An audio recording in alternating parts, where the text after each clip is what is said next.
ओडिशा एक ऐतिह्यपूर्ण और संस्कृति संपन्न राज्य। प्राकृतिक परिवेश रे भरा तार प्रत्येकटी जिला। ओडिशा तार पर्यटन स्थली नहीं विश्व दरबार रे एक स्वतंत्र परिचय सृष्टि करिछि।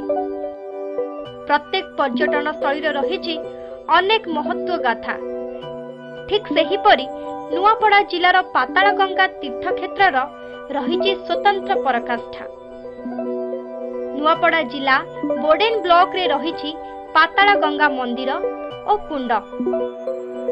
हिंदू परंपरा अनुसार एही कुंडरे बुड़ पकाइले पापरु मिलिथाय मुक्ति।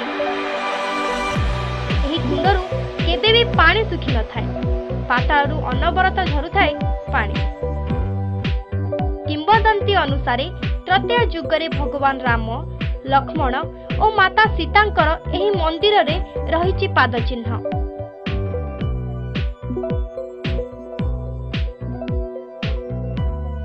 14 वर्ष वनवास शेष कला परे से माने एठी आसी पहुंचीथिले।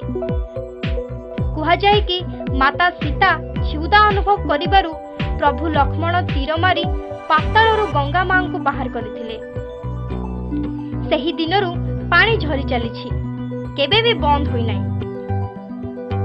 नुआपड़ारू मात्र 79 किलोमीटर दूर रे एही पाताल गंगा मंदिर अवस्थित। बैशाख मासरे एठारे धूमधाम रे मेला आयोजन करा जाय थाए। हिंदू रीतिनीति अनुसार सूर्य पराग और चंद्र ग्रहण रे उक्त कुंड रे बुड़ पकाइले सबु पाप धोईजिबो बोली प्रथा रहिछि। केते श्रद्धालु नड़िया बांधी निज मनस्कामना करिथांते। पहाड़ जंगल रे घेरा पाताल गंगा मंदिर पर्यटकों मन को बेस आकर्षण करि पारिछि।